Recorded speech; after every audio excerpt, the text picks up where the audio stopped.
Well, hello everybody. Welcome back to Aquarius Rising Africa. And I hope you're all having a wonderful day, evening, morning, wherever in the world you are. I see myself lagging. I'm back. And I have with me today two very special guests, Jerry Marzinski and Jamie J. You all know them from being regular guests on ARA. Jamie more recently, fantastic researcher, lots of knowledge, working with survivors, uh, doing social work over the years. Very, very interesting background you have, Jamie, by the way. I think I should still grab you for an interview one day. But anyway, I'll try and twist your rubber arm another day. And then, of course, you all know Jerry Marzinski, our favorite. Jerry always says he's not a doctor, but we call him Dr. Jerry, our favorite mental health care specialist. So, yeah, I think today will be a fantastic opportunity, for I think Jamie, the knowledge you have, and of course Jerry, the knowledge you have as well, and just see, where the both of you are at. I always love the idea of blending information, knowledge, and just seeing where great minds that come together actually take us. So, Jamie, how are you doing? How's it I'm been? doing great. Yeah, thanks for having me on. I'm so excited today because I've researched a lot of demonology, spiritual warfare, trauma, all that kind of stuff. And I was doing some podcasts with Sean McCann, and he said, "Hey, have you ever heard of this Jerry Marzinski guy?" And I said, "No, I haven't." And so he actually gifted me Jerry's book.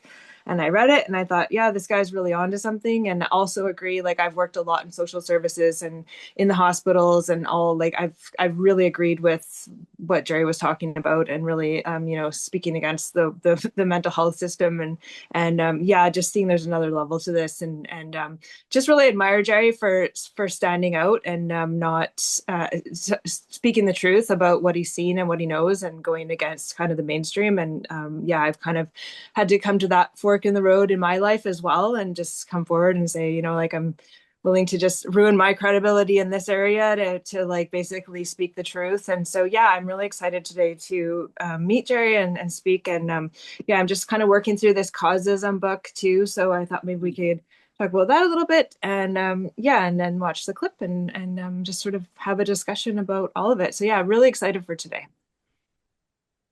I am too. It really is. As I said, amazing when great minds meet. So look forward to that. And Jerry, how do you feel being with the girls today? Well, I feel a little embarrassed about losing an hour this morning and showing up an hour late. I mean, it's like Mr. Airhead here. It's like, oh no, I already missed it. I'm like, oh man, that's a Were bad you way to nervous, start the Jerry? day. I think you must have been a little bit nervous, Jerry, but it's okay. We don't bite. No, I'm not nervous. I'm just an airhead. And it's getting worse as time goes by. It's like, Well, Jerry, we are very happy that you've made it with us today. And of course, you have such extensive knowledge on, I always call it extreme mental health exposure because I think few people have seen more than what you have. And of course, you've shared your experiences on ARA. I think you've been with us for about 2 years now. I think you've wow. been with us like once a month, close to that, if not 2 years, where, we've been talking. You've had some super interesting guests on, that you've worked with and have had experiences with. So it's really, really, really amazing. And I think that the common topic, and me being a host for many survivors as well, um, the common thread is really the demonic aspect of mental health.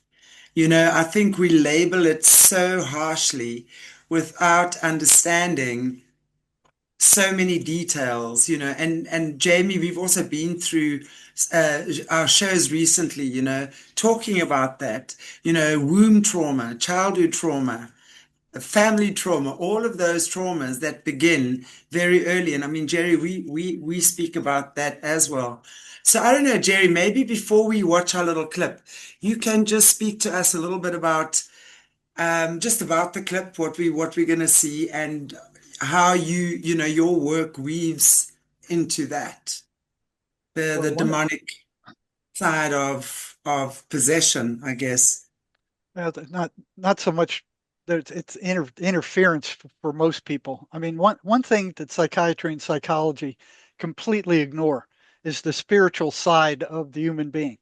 You can open up that DSM and it's just a, a made up bunch of behaviors. They don't have a single test for any one of those. There's no objective test for any of the almost 300 diagnoses in that DSM now. So the DSM is their Bible of psychiatric illnesses. And you notice that there's codes in there. Those codes are for billing. The main purpose of the DSM is so these practitioners or these psychiatrists can put down, okay, this is what I treated. I treated 303.10, paranoid schizophrenia or something. It's used for billing. There's no objective reality to it.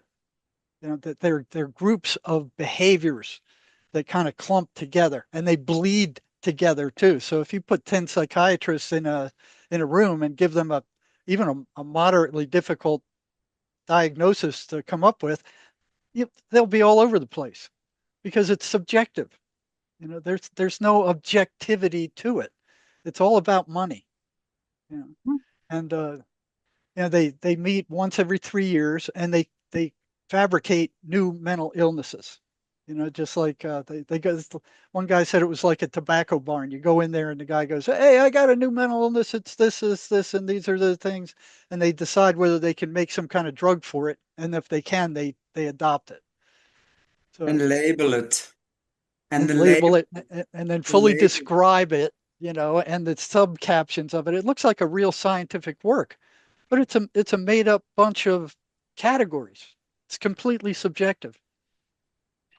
And it's so interesting because I think I mean, we understand how the cabal or the deep state works because this is all I mean, I've no doubt that the medical mafia is part of that, one of their big little tentacles. Listen to me, a huge tentacle because it's such a money making, they make so much money and from disempowering human beings. And it's exactly what you say, Jerry. It's the spiritual side and Jaymee, we've spoken about that as well. It's the spiritual torture that the kids go through from such an early age that unfortunately disempowers them and makes them believe all this nonsense that they're indoctrinated with from childhood. So their power is taken away. They immediately taught, okay, well now I'm an ADD kid or ADHD kid. I need a pill. I'm a naughty child, so I need a pill. I don't know how to behave, I need a pill. Everything is a pill, a pill, a pill. A doctor, a therapist. I cannot believe how many kids are going to see so many different types of therapists nowadays. A play therapist, a talk therapist, or speech therapist rather, or and a psychologist, a child psychologist. Everyone, I'm like, what on earth is going on? Kids just need to play and they just need to have fun. But yet, this indoctrination starts at such a young age and it's carried through to forever. And of course, the minute the kids give their power away, they groom to do that from the beginning. As adults, they are well indoctrinated already by whatever the system wants them to be indoctrinated with, whether it's university indoctrination that obviously they go to, or whether it's through spiritual indoctrination. I mean, there's many. I don't know, Jaymee, what do you say about that?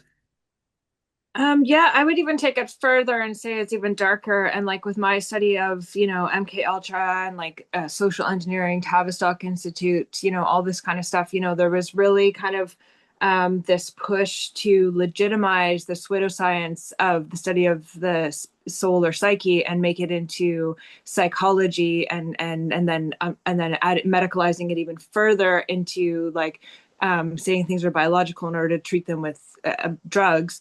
And so there was actually like a very deliberate campaign to increase the perceived legitimacy of the field and use medical terminology in order to make it seem more scientific and a medical thing. And it's really about power and control because and like what Jerry said about this being subjective and a social construct. And so basically they're the people with power and control who have perceived legitimacy are the ones who get to define illness. And basically what illness is anything that doesn't go in alignment with their agenda. And so you see this getting more and more all encompassing where like pretty much everybody would fit somewhere on the DSM now and it just keeps expanding and being revised to basically saying every human except for the people creating the manual are ill and therefore subject to needing treatment. And I mean, it's getting scary now because I think a lot of people don't understand that with mental health review and being able to like take away somebody's rights and freedoms when they've been deemed mentally ill, like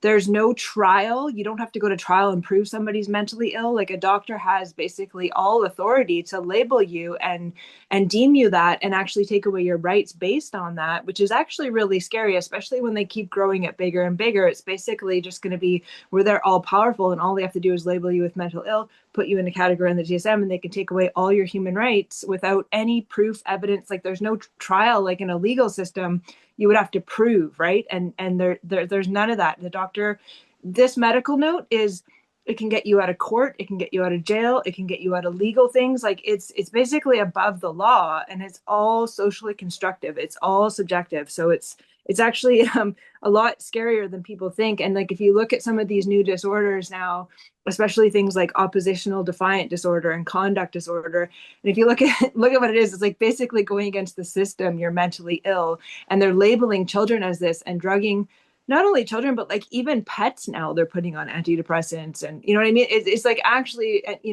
how many parents are giving Ritalin, which is like kiddie cocaine, really. Like it's just it's gone like beyond insanity at this point. And yeah, it's completely a social construct that's been inverted. So I think it's like even darker. And I have one book called Psychiatrists, the Men Behind Hitler, which I've been working through and really looking into, like the Max Planck Society and the Tavistock Institute, all these agencies that have been working for so long to legitimize all this.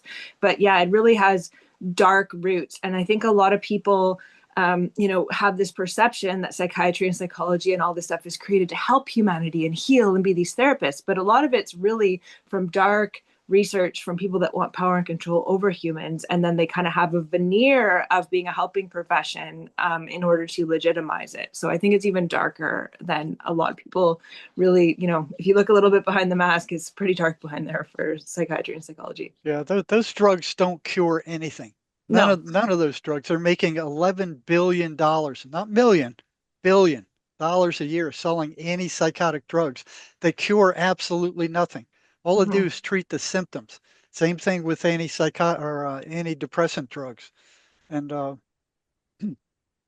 they keep increasing them every year. So it's like in 1952 there's 106 psychiatric disorders. In 1980 there were 256.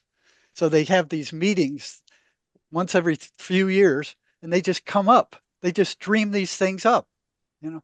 So right now, there's 297. They're approaching 300 different psychiatric disorders. And here's a few of the ones they have.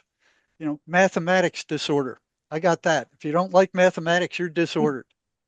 They got these are newer ones. Caffeine intoxication disorder. You drink too much coffee, you're disordered. There's something wrong with you.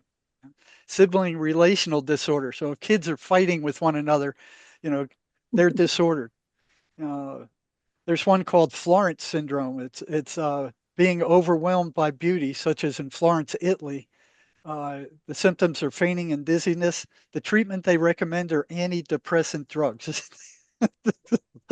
Paris syndrome, mostly Japanese people visiting France. Symptoms include depression, anxiety, feelings of persecution, uh, which, back in my day, they would have just called that cultural shock.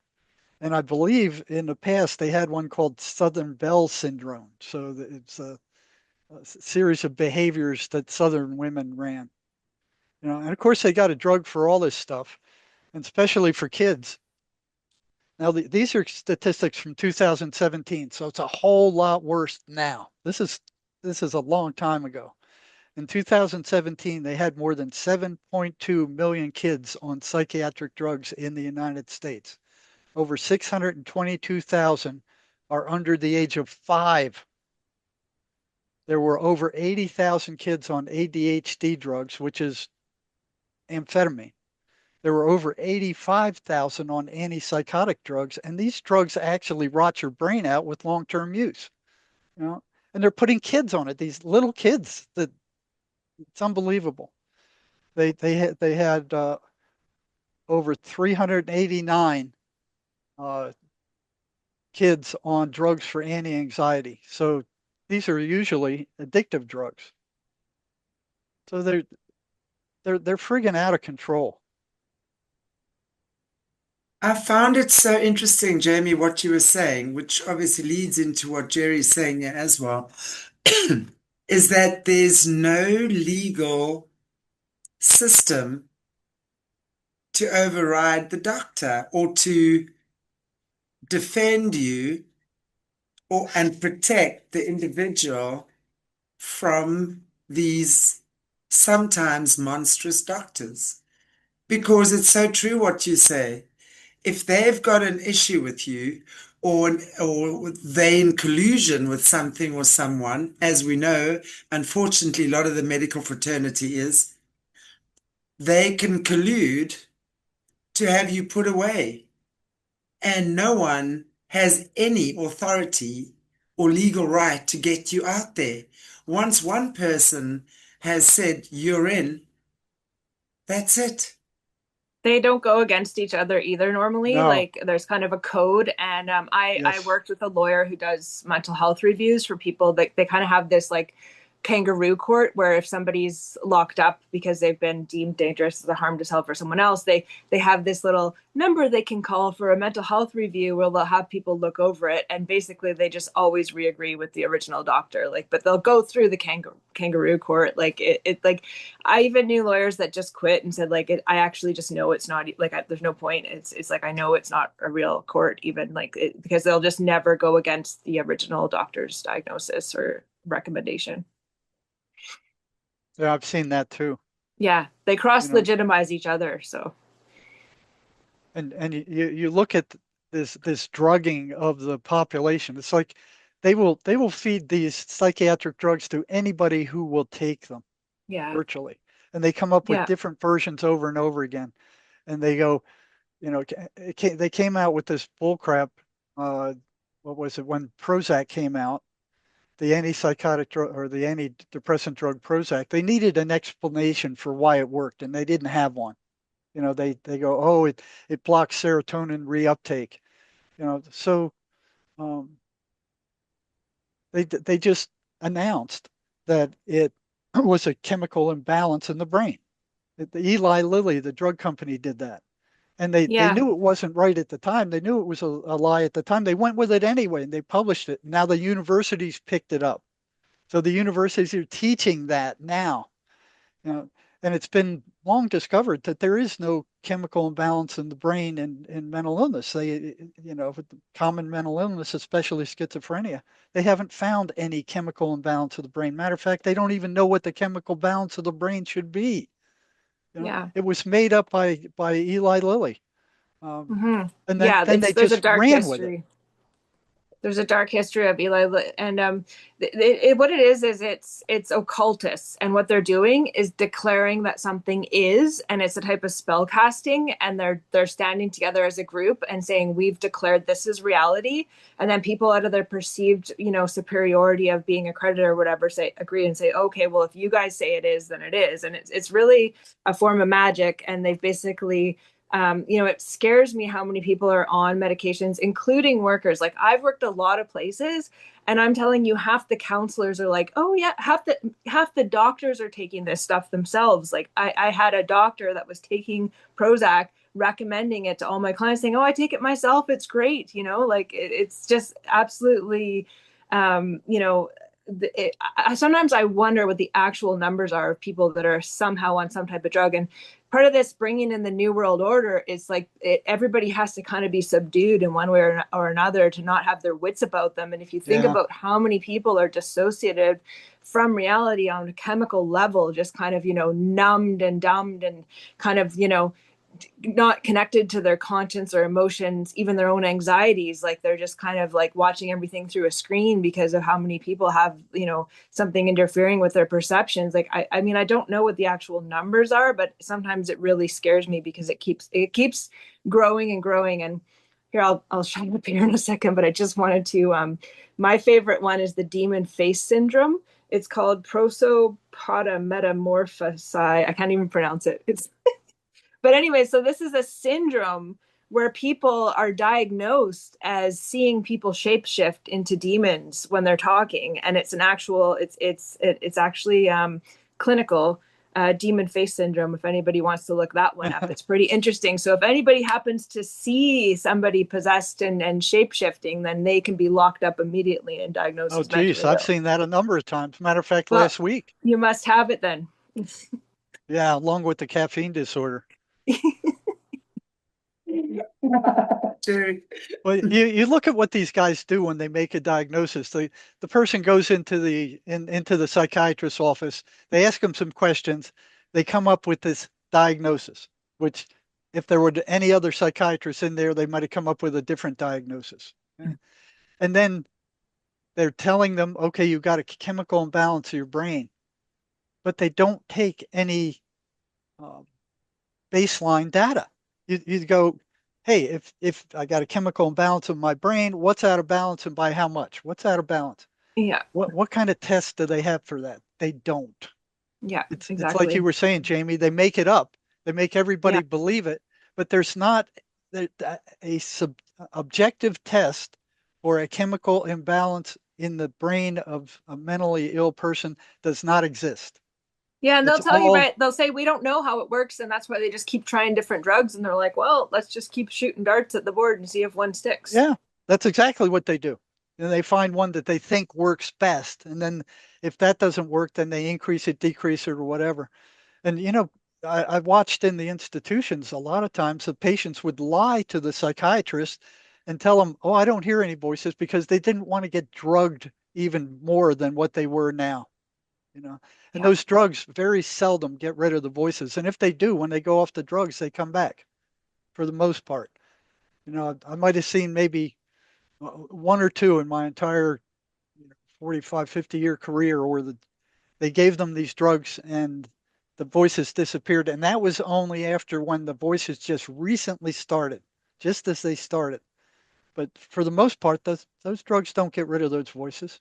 Yeah, giving somebody brain damage so they don't hear something is not really a solution or a cure at all, but it's kind of marketed as such. And yeah, there's absolutely no test for any of this at all. Like it's even the theory of chemical imbalance, it's never been proven, it's never been tested. It's just Oh, it's it's been just disproven. parroting. Yeah, it's just It, parroting. It's like people learn it and then they just repeat it as truth. And the more people that repeat it, that there's just a shared delusion of everybody believing the same thing. well, they're teaching it in the universities, Hmm. with money given from the drug companies. They Yeah. want people to believe that.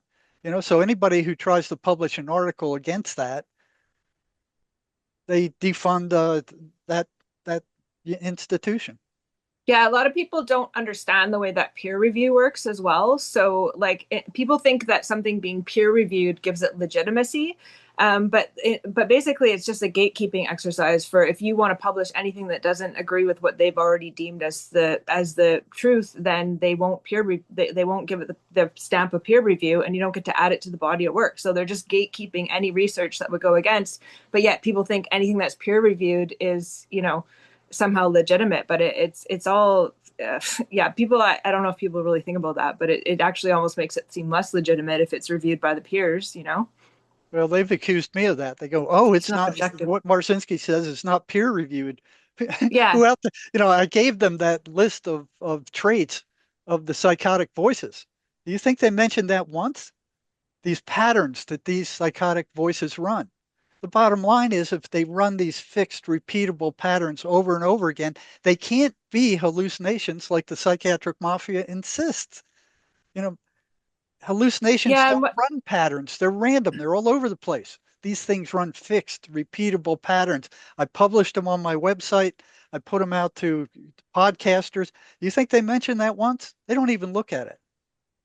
no, and the thing, sorry, I didn't mean to cut you off before, but yeah, it's making me think about also when people are doing like ayahuasca and stuff like that, and they're having shared hallucinations. Well, it's obviously not a hallucination if two people are seeing it, right? But they're still saying these are hallucinations when it's like, you know, people are hearing the same voice or seeing the same entity. Like it's not a Yeah. hallucination if it's being perceived by more than one person. It's not coming out of that one person's mind. So it's like yeah, but nobody wants to go again. Like, there's just really kind of a code, you know what I mean? Like, it's just a code where they won't go, they just all don't want to lose their legitimacy by questioning each other. So they just have a united front. And that's kind of where they get their perceived legitimacy from. And they have gatekeepers that will just stop anything from coming in that goes against that. Well, where the rubber meets the road is how well does the Western mental health system work? It doesn't It work at doesn't. all, and it It actually does doesn't work more at all. damage to people. It does Yep. it's Yeah. actually a complete inversion where I believe it. I've seen more abuse. Like it reminds me of the Stanford prison experiments. Like I've seen, people go to a psychiatric ward for health. Like it reminds me of some type of concentration camp, and they're like the way people are treated. They're de-individuated. They get their phones taken away. They get infantilized. They get treated like children. They get locked up. They get punished. They get humiliated. They have to be around other people that are traumatized. Like it actually, I think it's all actually inverted. I don't think anything in there, except for the bare minimum of safety from stopping someone harming themselves, would be like maybe the only thing that could actually be accomplished by somebody going into a facility. But otherwise, it's actually I think it's almost like teaching people never to actually come ask for help again. It's like when they used to give shock treatments to people coming back with uh, sorry, I can't remember what it's called, the shell shock, before they called it PTSD. When the soldiers would come back and have shell shock, they would basically give them Yeah, shock sure. treatments and basically punish them for being weak and asking for help. And, yeah, of course they said it worked because they shut up and never came and asked for help again. You know what I mean? And I think a lot of people that go into mental health get traumatized and then they just stop asking for help because it was so traumatic to actually have an expectation to help and be vulnerable and then experience that. And I think it's set up that way personally. I think it's a complete inversion on purpose personally. Yeah. And then given drugs that really don't work, turn them into zombies. You know, Yeah, they don't feel tremendously better and they don't get better. They're just treating the symptoms. they just You feel look you dead. Yeah, dead inside. And you look at the number of people who kill themselves in the United States right now, 50,000 people commit suicide in the United States alone every single year, year after year after year after year. And there's Well, more yeah, psychiatrists, more psychologists, and more psychiatric drugs on the planet than ever in the history of mankind. So what's that tell you about this friggin' psychiatric mafia establishment? It does not work. And most of these people, or a good number of them, that kill themselves are on antipsychotic and antidepressant drugs. It's not oh yeah, stopping anything, and that number is growing every year.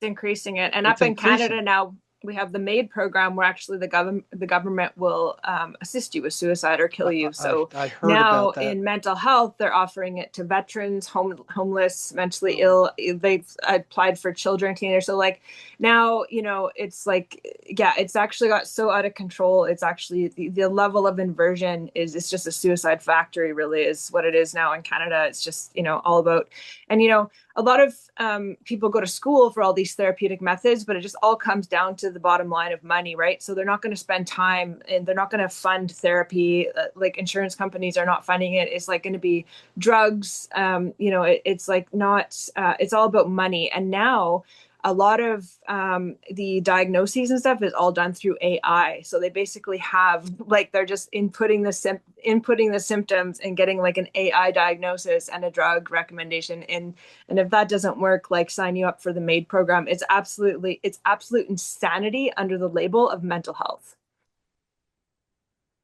I I've would seen it. like to, I just like to hear both of your opinions on this. If we look at literally, where we at on the planet at the moment. The older generations have either usually they are products of World War II, right? Um, so we that are currently living, the older generations, right, are therefore the products of parents who were victims of the wars, one way or the other. So if we look at men who've been to the war, dear God, all we have to do is look at some video footage and to understand a tenth, or try to understand a tenth of the trauma a man goes through in that situation. Then, of course, you had the wives and the women staying at home, having to now take on that full role, raising the children, protecting and defending, making sure there's money or food or whatever while the men are away fighting. So there was such a generation of suffering, right? And so, of course, these people, our grandparents and parents, never had any form of emotional or psychological assistance. Then come the 60s. Okay, we're a few years later now. Psychology and psychiatry gets introduced. Now people talk about new age stuff. In my opinion, we're now talking new age. This is new age, because this is created from the university level, taught human mental health according to, in my opinion, a very limited perspective of the human mind. They don't even go into the emotional and the spiritual, right? And how that affects the physical. Yeah, they It's can't literally measure it.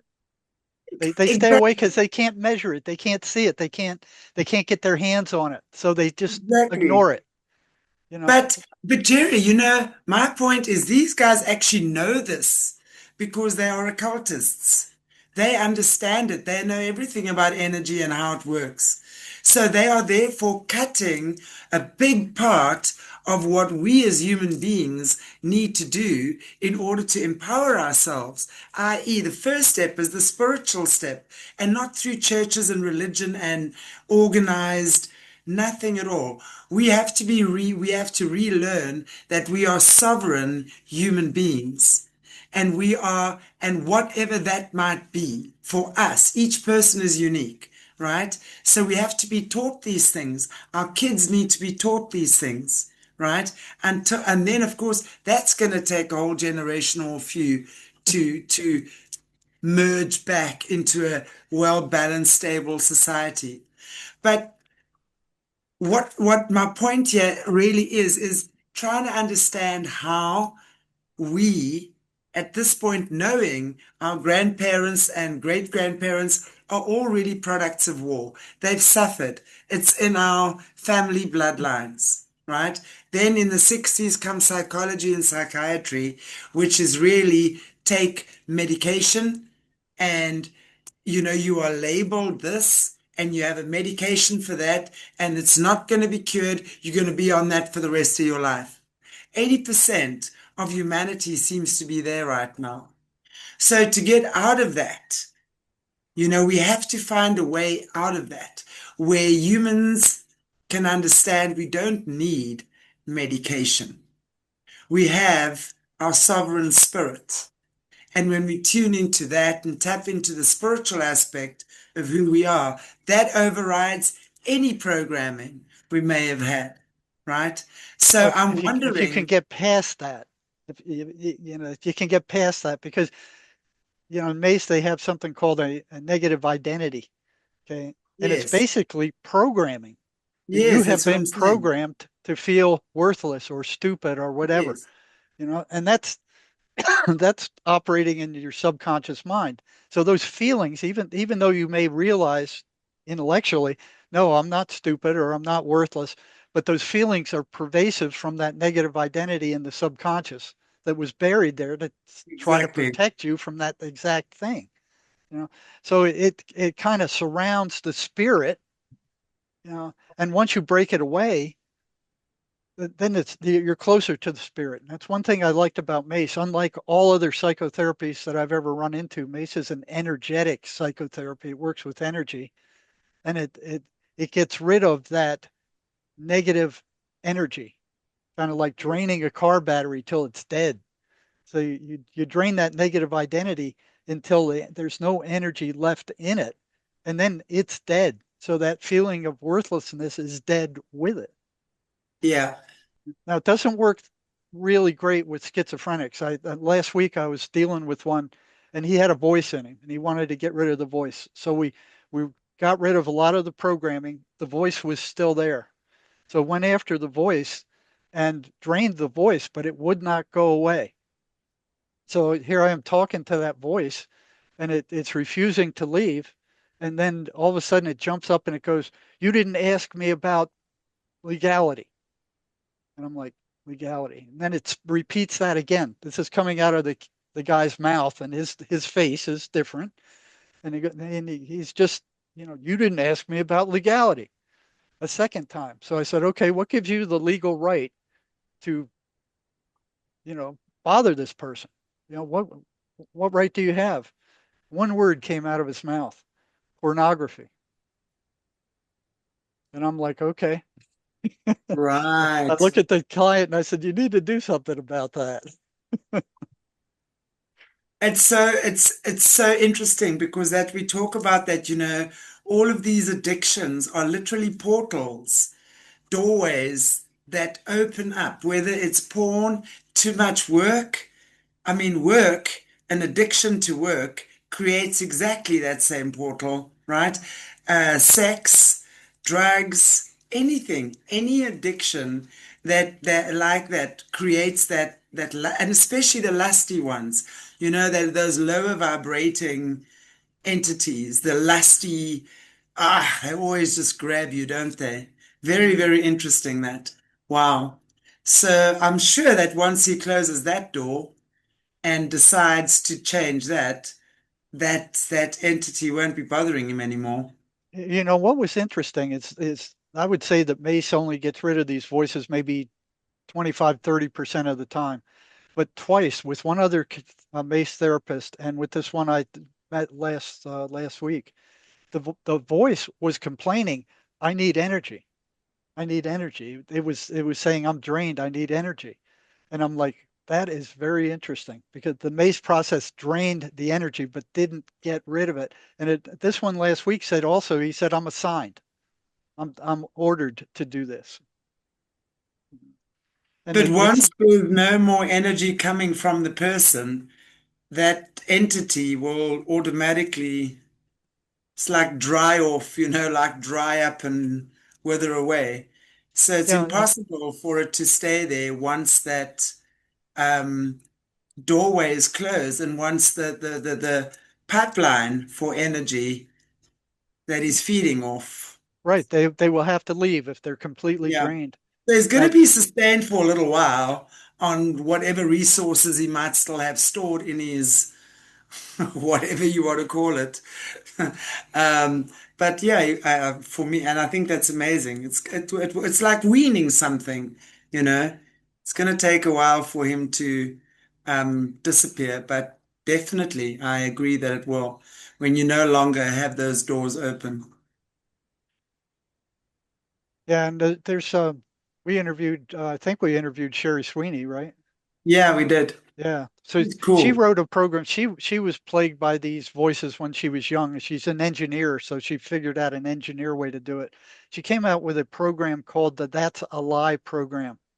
Okay. You can pick it up on my website at jerrymarzinski.com. Go to articles and then go to "That's a Lie" program. There's 3 parts to it, and it would help weaken the voices, and it helps obsessive ideas too, because these entities don't just hit schizophrenics, they hit all of us.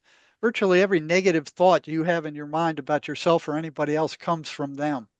you know and the root of Sherry's program is like, if you don't, you can't trust the voices, the psychotic voices. They lie. They're consummate liars. You can't trust anything they say, but they're very persistent and very believable. But if you believe what they say, you're going to get in a lot of trouble. And a lot of these psychotic patients do get in a lot of trouble. They end up hurting somebody or killing somebody. And then you bring them in the courtroom and the client goes, I don't remember doing any of that because they didn't do it. And the legal system doesn't believe in entities being able to possess people. So they lock the person up and the voices with them. Mm. So, yeah, if you believe what they say, you're in trouble. And like I said, they hit everybody. They don't just hit schizophrenics. You know, every negative thought you have about somebody else or yourself or anything, it's coming in from them. And that generates negative emotional energy, and that's their food. So this war in Ukraine right now, that's a hog's trough for them. There's so many people being damaged and uh, destroyed and wounded and suffering that they're just it's a hog's trough. Every war is like that for them. So that another word for these things are the archons. Yeah. Yeah, I think I say every lie is a suggestion, and you have to actually believe it and identify with it and accept it. And so all of this like obsession and stuff is basically just poking the lie. And if you go into satanic ritual abuse and programming, it's like the intentional programming in of lies, and each trauma creates a lie, and the power of MK Ultra is that the person generates the lie out of their own imagination based on the trauma. And this is like schematic therapies, right? So it's like when something happens when you're little, you make up a story about it, and you make up a lie to make sense and protect yourself in the future, and then you identify with it. And then talking about the causism or the mace energy like method with identity, like if you look at how this is to create dissociative identity disorder and then get like basically program this in, right? And so yeah, it's basically once there's a lie believed, there is a legal ground for attachment. And then once there's an attachment, there's a way to reactivate that trauma. And then each time that happens, there's an energetic charge. And so like if you even look at our legal system, you get charged and put in a cell, like a battery cell. And I think that was in the book of wisdom. I just have it, I haven't read it yet, but I think that was out of there. But it really resonated with me. Like, and then when you look even at these like skyscraper buildings, like they look like batteries and just like putting people in them, right? And then being traumatized all the time. And to take it to like even a darker level with 6G and AI, and like basically they want to connect people's consciousness to a type of artificial intelligence that's going to know what's going to activate you, like a kind of demonic intelligence that's going to reactivate trauma to keep pumping up this energy out of you so it can basically feed itself off of you. And like this is happening on a more individual level with the demonic interference. But like I mean this can be done on purpose. And yeah, so it's like you can't really have it without the trauma. Like the trauma and the demons go together. I don't think you can have one without the other. The trauma is the key, and that's why people that are in cahoots with these demons and listening to what they're saying, they're traumatizing others. And it's like, and that's how it's perpetuating, is really like the key to demons is trauma. Yeah. And the one thing about the MACE method, the MACE energetic psychotherapy method, I've never seen anything work as well as this stuff. Is they tell you have the trauma and there's a bad feeling and it just doesn't go away. It stays there for a long time. It's stuck in And time. yep. And then after a while, the ego says, "Hey, you're not doing real good with this. Let me handle this." And it takes it, and at the same time the trauma happens, there's a decision made virtually subconsciously about what part you played in that trauma. How did you relate to that trauma? So both of those things get picked up by the ego and thrown into the subconscious mind and then locked down. Okay. So it takes energy to keep them there now, but they function more like a landmine. So anytime somebody shows up in that person's psychological sphere who has his stuff locked down, and if they're similar to the person who caused that trauma, that thing goes off like a landmine. It just blows. And it tells a person either attack that person or run from them or avoid them. So that's like the person you hate. No matter where you go, that kind of person shows up. You can go from here to China, and that kind of person will show up until you get rid of that stuff in the subconscious mind. Now, Mace has a spiritual component, and John Mace found that negative energy is moves toward positive energy. So this particular therapy is the only one I've ever seen that has a spiritual component. And it basically says that draining that negative identity is like draining a battery. So if you get a brand new car battery and you drain it down to nothing, it's dead. It's a boat anchor. You can't charge it up again.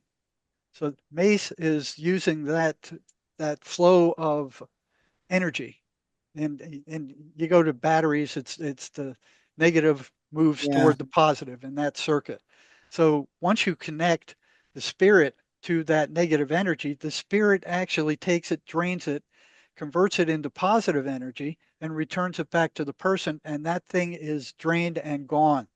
And all this happens within an hour. So these people who had something bad happen to them at age 7 that made them feel worthless, in an hour, that's drained and gone.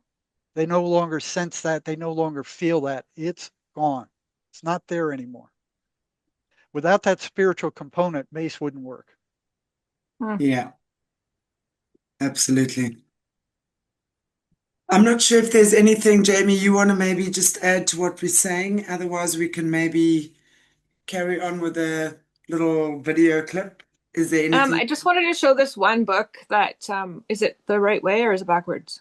It's right. That's good. Dissociation and ritual abuse. Yeah, so this book Yeah. is kind of interesting because I've studied a lot about this, and this one's kind of interesting, and I just wanted to give it a shout out because it was talking about and I think this might connect to the Mace method. And so a lot of people think that, and a lot of the literature in, universities and stuff is talking about dissociation as fragmentation. And so splitting off parts. And so I think kind of the narrative about, trauma and dissociation and DID, multiple personalities and stuff is really this model of fracturing and separating and stuff. And this book kind of outlines that it's actually not that, it's actually adding to a person in a type of holographic replica every time there's a trauma. Like there's a part that replicates itself, so and then that gets perceived as a split off, but it's not actually taking from the original, it's just replicating a new part that's a hologram, and then that can be programmed separate. And so it's just a really different way to kind of look at it. Like it would almost be like plopping out a new identity that can be programmed, but it's adding to it. It's not pulling away from the original. So like thinking about that energetically, I don't know, I just kind of wanted to throw that out there for consideration. And I just kind of recommend this book for people to give a look and sort of reframe the way that we're taught about dissociation and trauma and fracturing and splitting and stuff, because I think that those words kind of have connotations that maybe don't give the real accurate model of the energetic kind of spiritual component of things, kind of, and just kind of that holographic copy off. So I don't know, I gotta I really need to finish the other book. I started the Causes book, but I have both books here, and I'm really interested in this and how this would apply to deprogramming techniques for people that have been specifically programmed. And I always talk about Dianetics too, and how, if you look at the Dianetics model, it's really similar to what Jerry just spoke about in these kind of scripts. And in Scientology, they just call them engrams that get triggered. And so basically the scripts go in an unconscious state, and it's like a recording. It's like a video recording. And when you get triggered off, you go unconscious and the recording plays itself. It's involuntary, it's automatic, it's like you shut off and the tape plays. And Mhm. so, you know, um, people that work in programming know how to do this in reverse, where they're inserting the tape in the unconscious, right? And so thinking about that as the way to undo it is the opposite of the way that it went in. And so, yeah, I think this is all really interesting, and just, any information we can get out about new ways of approaching this, because I don't think somebody going to therapy for 12 years and talking about stuff, I think it's pretty clear at this point that that's not healing It's a anything waste for of time. anybody. It's a total waste of time. It's a waste of money. And it's actually re traumatizing people to Yes. go in and just keep reactivating their trauma over and over without actually releasing off the charge of it. And so I think there's a lot of new modalities coming out. And I think anything we can kind of look at it with new eyes and different ways of looking at this stuff is really going to be the key to helping people with this kind of stuff. See, the theory behind MACE is that negative identity that's in the subconscious, okay, every time it triggers, it gets stronger. And the more it triggers, the more the person believes, well, that's just who I am. When these kind of people come around, I just don't like them. That's just the way it is. So they think, that's it. They don't realize that, like you said, there's a subconscious program running and it's triggered every time one of these kind of people come around. And the closer that person that comes around is to the person who traumatized them in the first place, the bigger the explosion of that negative identity. So it just keeps re-traumatizing over and over again, and it keeps growing in strength, you know, until it starts taking over the person. It's got to be drained. You got to take the energy away from it. There's no talking about it. You can't talk about it and make it go away. It's energy. Yeah, I think talking about it would actually reactivate it. And like you said, Yes. probably reinforcing it. Yeah, I think we need to reframe our entire way of looking at all this stuff out of the model that we've been taught in school. Like it's completely, if you think the people, the cabal owned universities of occultists that have this hidden knowledge are going to put it out to the universities, like they're putting like this out in the university, and that will get you to a certain level of intelligence, which is like symbolized by the black cube hat on your grad thing. It's like the cap over your head, and then the knowledge around that is like where the secret knowledge is, right? And so they're not going to put that out to the public. And so there's like really well-meaning people that go in and try to learn all this, and they're wondering why it's not actually working when they're applying it. But it's like because there's little missing pieces around the perimeter that if you put those pieces in place, then it would all make sense. But like they're not going to release that out to the public because, like I said, there's a dark history of psychology and psychiatry which was meant to figure out how to control people, not to help them. And so they're not going to release that out to the public. That is going to be occulted knowledge. That's not going to be like, we have to get smarter than that and start looking at these other things around the perimeter, because it's just there's no way they're going to teach the keys, right? Like they're not going to teach the keys to unlocking this, because we have to look at who's creating these MK Ultra programs, ritual abuse programs. Like they know how to do this. The knowledge is out there. It's not a mystery. It's just occulted. And so it's like getting to be a little bit smarter than just going in and thinking that you're going to be taught how to deal with this, because they're never going to put that out to the public ever. I can verify that too, because I went into psychology thinking, hey, how do I work? How do I come out of my family so screwed up? How do I fix this? So, 4 years of psychology at Temple University, and there wasn't nothing there that I was looking for. Probably the most useful thing there was experimental psychology, the behavioral stuff, how beings are programmed. But there wasn't any answers there. So I went, oh, they're hiding it in the master's program. So, I applied for the master's program, got in there, went through it. There were some good things about counseling and reflecting feelings and that kind of stuff. But there were no, it was spiritually dry. I came out of there, Mm-hmm. I had to read other books to get some kind of spiritual feeling. It was just like as dry as the Mojave Desert, spiritually. There wasn't any mention of spirit or anything like that. It was just shunned. So I went, well, maybe they're hiding the answers in the PhD program. So I applied for one. I got into supposedly one of the best in the country and lasted 2 years, and they knew nothing. They knew nothing. Matter of fact, the 7 years I spent working at this giant psychiatric hospital went against me, because I'm sitting Mm-hmm. here listening to their bull crap and going, no, that's not what I saw. That's not what I experienced. There were no answers there either. It was piled higher and deeper, and it was like they put you in a pressure cooker, and they were molding your mind. I mean, I could feel them trying to program my mind, and I'm like, no, I don't want that. I don't want you changing my mind or how I think or what I experienced. And what they were programming it with was, they had one big course on the DSM. It was like their Bible. They Mm-hmm. treated it like with such reverence and respect, and you had to know a whole bunch of these things. I mean, it's like, oh my heavens, it was worse. Like they said, it was piled higher and deeper. There are no spiritual answers in psychology or psychiatry. They're not Mm-hmm. there.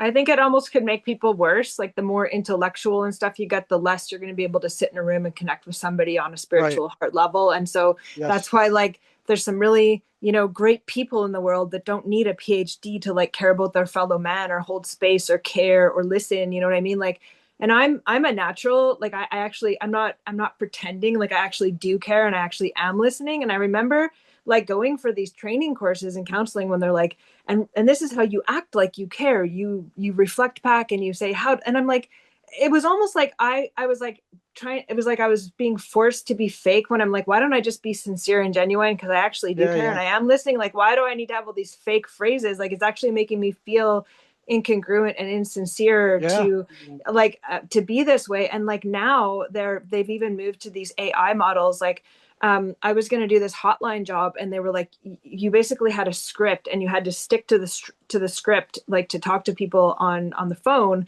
And I was like, I don't even know if I can do this, like with my personality. Like, I'm probably going to just start really caring and talking and sharing what I know. Like, it'd be really hard for me to like sit there and like script my what I'm saying off of something written. And now, they're moving to these AI models where people are actually getting therapy from AI, and it's just reflecting and mirroring back because it's machine learning off them and stuff. And so, like, the universities are actually kind of like turning people into AI, where they're just going to sit there and be like, how does that make you feel? And then like repeat it back, and then like machine learn and just keep repeating the scripts that you learned in university instead of actually connecting as a human being and being present.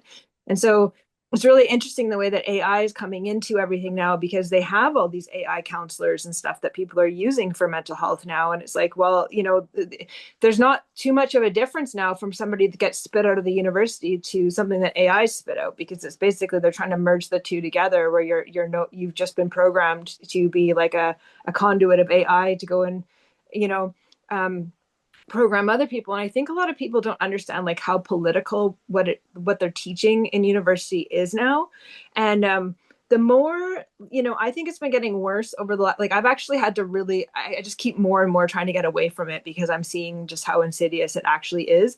And like now it's like they're just normalizing insanity. Like I said, they're already offering suicide and normalizing that in Canada. And then they're normalizing like really dysfunctional behaviors, right? Like it's like they're not actually helping anybody. Again, they're defining what's normal, what's mental health, you know what I mean? And they're just really normalizing stuff that's, I don't see anything being like functional even at this point. It seems like it's actually doing the exact opposite of what it's claiming to do. Yeah. And I think bottom line that what you said about caring and wanting to help is where it's at. And that's what I like about the MACE energy method. You don't have to have a college education to become a MACE therapist. I think it gets in the way. It gets in the way. I agree too. And what you want to need to do is you really want to help people. You don't need a college education to do that. And MACE is I've never seen a more effective psychotherapy than MACE. I went through all their training. I'm a certified MACE therapist. It works, and it works quickly, and the results are permanent.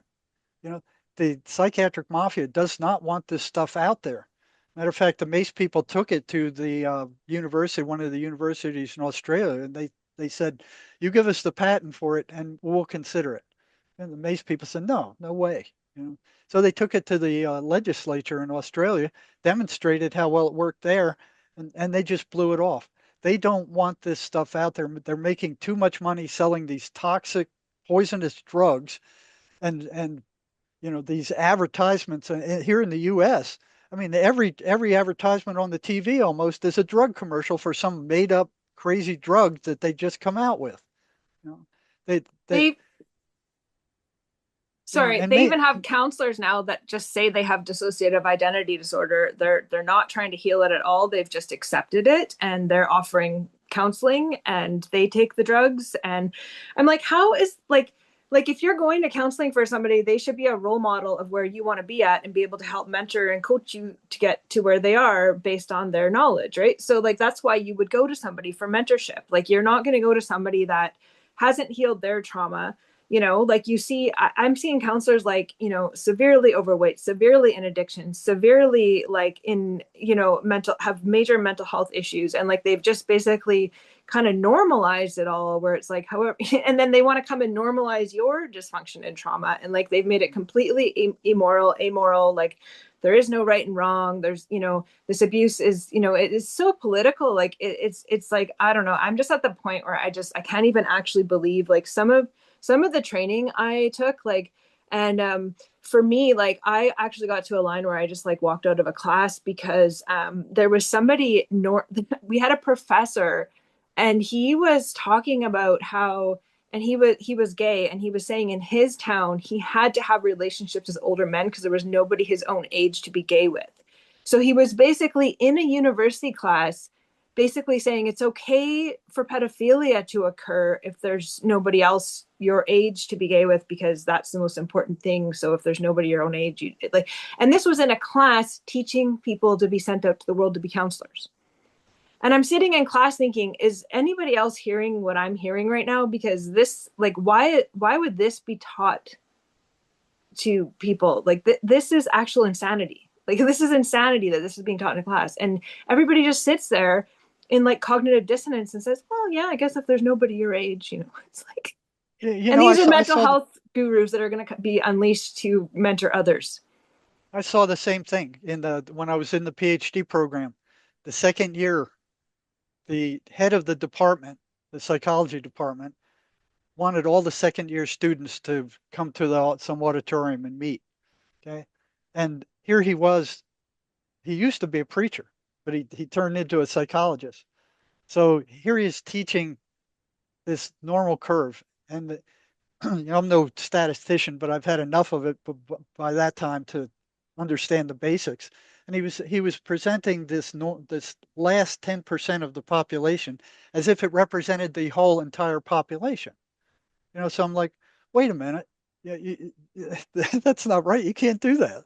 So I raised my hand. I said, what? How do you do that? How can you represent the whole population as if it's, and he had all these numbers on the board and formulas and all this crap. And the bottom line was, hey, that doesn't work. No, I know it doesn't work. And I asked him, how do you, what are you doing? And his answer was, if the reader doesn't understand enough statistics to catch me, that's their problem. And I was shocked. I was just totally shocked. And I looked around, and virtually all the other students in the room were just sitting there kind of going, yeah, yeah, that's how it's done. And there's one other guy, a good friend of mine. I looked at him and he was as shocked as I was. And then we had to snap back and kind of hide our faces from the professor. So the other thing that I saw there, now this was in the PhD program, there was one student who was on a hefty dose of Thorazine, which is an antipsychotic drug, right? So this guy's going through a PhD psychology counseling program, and he's psychotic himself. Yeah. I couldn't Yeah, fathom that. yeah, no, I've seen it. I've seen it. It's interesting, the stats, because they say 30% of stats are just pulled out of somebody's ass and made up on the spot. And if you look at Bill Gates, he had that book. There was a picture of him saying, I think he had a book called How to Lie with Stats or something. And so, yeah, I think like statistics is kind of funny. Again, it's really occultism, right? It's really magic. It's really high magic, because they're just, basically skewing things to like implant beliefs in people. And if people actually, like when you look at toothpaste and it says recommended by whatever it is, they only need two dentists to do that. So it could have been two buddies, and they can go put that on there. And stats only make sense out of context. If you put that number into the bigger picture, it's always completely different than what it looks like it's representing. And it's really manipulative. They use it all the time. And then Um, it's full of fluoride. yeah, it's yeah. But the other thing I just wanted to mention about Canada is there was a few bills. I can't remember all the names of them off the top of my head, but they were really, past COVID, like really pushing for these certain bills for all helping professions. And I think a lot of people don't understand like how controlled the counseling field actually is, where like counselors are terrified of saying the wrong thing. Like they're basically going to remain as neutral as possible so that they're not liable for anything. And so you could be sitting there with a client and like watching them do like ridiculous, immoral, self-harming, like maybe, I think like the law is like harm to self or someone else, where like if there was really like you really believe somebody was gonna do something, but like, somebody could be doing really harmful behaviors to themselves. And because the counselor doesn't want to be liable for any type of legal thing or influencing or giving advice, or, they've banned conversion therapy, you know what I mean? All these, which I think, hey, people have a free will choice to take whatever therapy they want. I don't think if people want to take conversion therapy, I don't think it should be forced on anybody. But if people want to take it, like, who are you to say not? Like, you know what I mean? It's like, but there's this legal fear in the profession where it's all about liability. And like, I've had clients where I've looked at their medical record and like they're on like 10, 15 meds. And these are like people, young people. And it's like, there's no way this is ethical for somebody. Yeah, Like, there's no way. But I've seen it. if the counselor were to say something like, oh, maybe you shouldn't be on this many meds, well, like, then you can be in trouble. And so I Yeah, think that so many counselors have like an interject of, this controller in their mind, like controlling everything they're saying, almost like a demon behind them or a little devil on their shoulder, where they're not actually able to be a good helper because they're restrained by fear themselves for liability. And they're really trying to push these laws through in Canada right now. And people have been fighting them, but there's a lot of people right now that don't even want to be licensed because it's a liability and it's going to put you under the ability to be sued for like things. And so if people want to work under that license, it's really scary for them because they just say one little thing and they're in a whole world of legal hurt. And it's really constraining people's ability to help. Like, they're just acting from fear, not love. And it's really, if you think about the effect that has on the field when people don't actually feel safe to be loving, caring, sincere, and tell somebody the truth or maybe call them out on their crap, how's that actually helping, right? yeah, and it's the same way in the United States here. Same exact thing, and you got to pay a fee for this license, and then like you said, you have to watch what you say. If you say anything Yeah, against a psychiatrist, they'll come down on you like a ton of bricks. yeah, And I've been yeah. in trouble with psychiatrists a lot, a lot. I've watched them drug people just like you said to the freaking drooling. I watched one psychiatrist who wouldn't listen to the patient. He listened to the patient's mother and provided the diagnosis and medication based on what the mother said instead of the psychiatrist. So she was over medicated, and I'm looking at this and stood up for it, and they went nuts. So I dropped my state license here. I just dropped it. So Yeah. while I had a clean record because I knew that they would eventually go after me, you know, and then they're in-service training. Oh, you got to take all these hours in-service training, Oh, and it's bunk. It's just bunk. some of the training I've taken, oh, I'm just like, wow, am I being indoctrinated into a cult right now? And Yes, what the hell? And it's actually, it's cognitive, isn't it? Like, you're sitting there thinking with, a person with a mind, listening to like what they're actually trying to like program you to believe and act out of that model. And you're like, this is not good and okay. But, because people are so that cognitive dissonance and just respect for authority figures, like they're being programmed in it. And this is like, not just mental health, but like in the hospitals too, right? Like, there's really this programming that goes in. And I don't know if people realize like how much training you get. And it was interesting because I was working in a medical facility, but then they were coming in and like giving us all this like cultural training. And so it's like hmm really political. And I'm like, what does this have to do? You know what I mean? But they're like telling you what the program is that you're going to work from, and you're going to operate from this worldview and this mindset. And you know what I mean? And it's getting ridiculous now, and people can think whatever they want about the transgender stuff, but in an actual medical setting, it does matter what your anatomy is for medical reasons. And anatomy, right? Like, you know what I mean? Like, if somebody's pregnant for like a medical reason to not be giving meds or something like that, this isn't like a social construct. It's like there's actually a medical reason why you would actually need to know medically what somebody's anatomy is. And but in the hospitals, even, they're like, no, like there is no gender and stuff. And I'm like, this is actually, we're not talking about how people want to be treated in society. We're talking about like just cognitive dissonance in a medical model when medicine is supposed to be based on science, right? And so it's just getting more and more insane, to the point where they're actually just like making up theoretical things around actual scientific anatomy. So it's insane. Honestly, it's like, yeah, there's not even words. I don't think people really I guess you'd have No, to see it, but it's, especially with psychiatry and psychology, yeah. they're brainwashed into thinking that that's what they should do. If you got mental problems, go to the psychiatrist. All they do is they drug you. They nobody's being cured.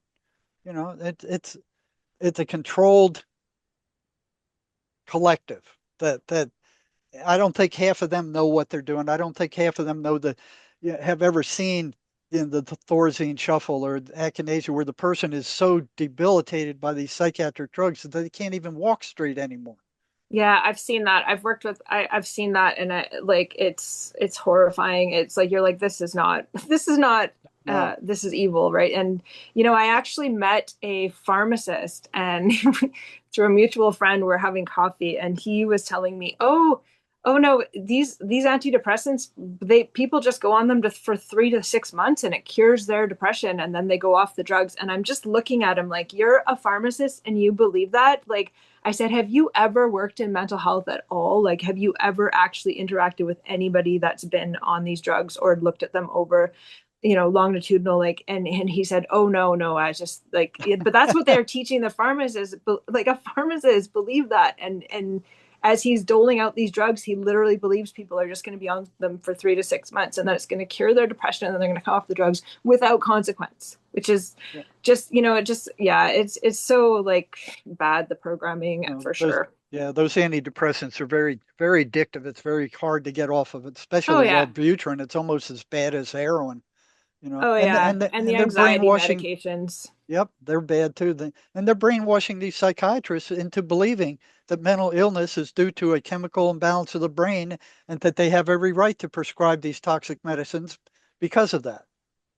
It's a total lie. It's been proven to be a lie, but they control the media. The big pharma's got billions of dollars to control the media and brainwash people. Yeah, So it's a be cult. I mean, I wary. study a lot of cult psychology, like, just because it's like, this is, it's just being basically indoctrinated into a cult, and then Yes, people just repeat and parrot, and they don't think. And I just, yeah, like, just the more, I think the longer people are in it, the less effective they actually are. And I think, just, yeah, anyways, that's why I was happy to meet you, Jerry, because I did watch your videos, and I thought, oh cool, somebody's talking about this stuff, because I've been thinking it and I've been seeing it. And it's really hard, because people, they invest all this time to go to school, and they want to help people, and they go in and they're trying, and it's like, but they always have to disconnect you from yourself. Because I remember being young and kind of being intimidated by authority figures and not trusting my own intelligence, or believing, you know what I mean? Like, when you're young, you're kind of like, oh well, the doctor said this, or the supervisor said this, and so you don't actually think for yourself. And the older I got, it's just that intuition where I'm like, this doesn't feel right. This doesn't make sense to me. Like, this is cognitive dissonance, where I'm literally, I can tell that what I'm doing is actually not the right thing to do, but I'm doing it because I'm told to, and I'm scared, and liability, and this is what the protocol is, but I know it's not right. And the more you start connecting with that and getting in alignment with yourself, the more you just actually can't participate in this stuff anymore. Like, you actually realize you're not even neutral. You're not just doing your job. You're actually causing harm by going along with it and feeding the delusion of people that are coming in for help. And it's like, the truth, but you're not allowed to tell them because you're scared. So then you start just right. repeating the indoctrination, because that's what you got to put in your case notes. And like, you start to realize that in good conscience, you actually can't participate anymore and need to walk away at some point. Yeah, I felt the exact same thing. That this isn't working. It never has worked. It's not going to work. This system is badly broken, and they keep pumping money into it and brainwashing students to And what think they've that it done to does work. people, yeah, like you said, the Thorazine, like, I've seen people that came in for mental health, and I mean, I wasn't there the whole time, but they were older people, right? And they came into the system like in their 20s or 30s, and some of the places I worked at, they were older, and like, yeah, just literally in diapers, drooling, getting up in the night, not knowing where they are, like, just actual, like. And I'm thinking, okay, so this person's had 30 years of mental health help, and this is the results. Like, this is abuse, this is torture, this is, um this is like human experimentation where these people are just basically used as, lab rats for drugs, therapies, things they want to test out and try, and then basically just do a longitudinal study and record what's happening to them over time. And it's like really sad to see. You know what I mean? Like just somebody that's had their literal spirit destroyed. Like Yeah. it's like the concept of soul murder. You know what I mean? Yeah. The big thing is control. That's what psychiatry is all about, is control. Control the patient. Give him something that will bring him under control or sedate him. You know, that's Yeah. it. And that's the way it happened, back in these antipsychotics were discovered in a German dye lab where they made clothes dyes, and the staff there was getting all gorked out. So some French chemist came over to and isolated that stuff, and they found that, hey, this is a tranquilizer. So they tried to use it in Europe, but Freudian stuff was going on at that time, and they said, no, no, we don't want any of that over here. So they took it over to the United States. They got one psych hospital to agree to dose these patients with these antipsychotic drugs and major tranquilizers, and they were all like, and the staff was going, hey, that's great. We can reduce the staff. We don't have to spend time arguing with these guys or fighting them into straitjackets anymore. We can control the entire population with these pills. And psychiatry latched onto that, and they haven't let go of it ever since, because they were losing the Hmm. battle with neurology as for uh, relevance. Hmm. So Yeah. now It's that now almost their like relevance is dishing out pills. That's what their relevance is. It's almost like the Toxic. Stanford prison experiments, right? And like I've just seen some really horrible people working in mental health as well. Like I think it attracts narcissists, just like, religion or politics. Like it's an area where there's vulnerable people, where people that want power and control over others are drawn to. And I don't want a blanket statement, because there's really good people that want to work in mental health, that really care, and that's why they're drawn to it. There's also really bad people that want to work there. And like I've met many nurse ratchets. Like they exist. They're all over. That movie was like really accurate, of somebody that can basically use, the institutional organization to basically do covert abuse through the system. And like those people are there. And it reminds me of the Stanford prison experience. When people are given that control over people, you start seeing these dynamics play out between like the staff and the residents. And it's like, yeah, it's just so like these are not healing centers. Okay, these are like there's something else going on here, where it's like, it's almost like spiritual S&M going on, like, in some of these places, like where people are really being abused. And it's like all under the guise of mental health. And I just, when I was younger, like my conscience, but I felt too like, oh, I don't know, I haven't been here long enough, I'm not an expert on this, maybe these people do need these rules or whatever. And they give you case management plans. This is how you interact with the person, this is how you talk to them, like everything's laid out for you, almost like AI. So when you come in, and there's a lot of like young workers fresh out of school with big hearts that want to care and help the world. And as soon as they start working somewhere, they're like given these textbooks on people and these charts of like, this is how you interact, these are the words you use, this is how you're going to reinforce their behaviors. And so you just become part of the machine, and it disconnects you right away. And young people aren't going to speak up and talk back, and they're just going to start going along with it. And hopefully some of them learn and start to come out of it, but it's really set up in a way to just mechanize everything and turn it into just a big machine that's just self-feeding itself. Yeah, one of the things about becoming a MACE therapist is you have to go through the MACE process yourself until you're clean, until they get all the garbage out of you, and then they'll turn you loose. That doesn't happen with regular civilian type counseling programs. They don't. Yeah. They just take you in based on your grade point average and go, oh yeah, he can learn this stuff and spit it back out again. Yeah, There's and a no. good counselor will work on themselves of their own volition, but it's not a requirement for sure. So Yeah, it's not a requirement, and it doesn't do anything about the subconscious stuff that's stuck in there that MACE gets at. So you can go to regular counseling the rest of your life, and like you said, it just brings up the trauma over and over again. It doesn't go anywhere. You're still stuck with it. I feel like we should let Chantel talk since it's her show. Yeah, yeah. Too Maybe excited. maybe we should show the movie after she talks. I'm actually calling it a day. It's so I think we will have to do a follow-up show to do the movie. Um, so I want to just say thank you so much, both Jerry and Jamie, for absolutely fascinating conversation. And I'd love for us to follow it up again when maybe Jerry, we have one of your future shows again. So If I can Jamie, if you remember to show up on time. can, yeah, we can do that. Awesome. And thank you so, so much, Jamie, for joining us here. For me, it's evening. I know for you, it's morning. So I want to just, yeah, if there's anything you want to maybe just say in closing, Jamie, and then Jerry, you can follow. That'll be great. Okay. No, I feel like I've actually said a lot on this show, so I think I'm done too. I think we really hit it from a lot of sides there, and so yeah, Yeah. yeah, I think I'm good. I think I'll just let you guys A finish lot up. of rabbit holes still to dive down, though. I mean, there's Then I, really, you know, and it's I agree with virtually everything you said too. I mean, being on the front lines for decades, it's like we said it is. That's what's really going on there. That they don't want you to see what's going on behind the scenes.